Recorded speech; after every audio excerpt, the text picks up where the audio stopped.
உங்கள் புழக்கடை தோட்டத்து வாவியுள் செங்கழு நீர்வாய் நெகிழ்ந்து அம்பாள் வாய் கும்பினகான். உங்கள் புழக்கடை தோட்டத்து வாவியுள் செங்கழு நீர்வாய் நெகிழ்ந்து அம்பாள் வாய் கும்பினகான்.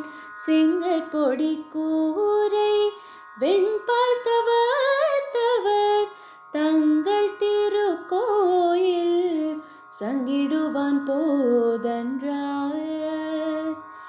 எங்களை முன்னம் எழுப்புவான் வாய் பேசும் நங்காய் எழுந்திராய். நானாதாய் நாவுடாயாய் சங்கொடு சக்கரம் எந்தும் தடக்கையன் பங்காயாய் கண்ணானாய் பாடே லோரெம்பாவாய்.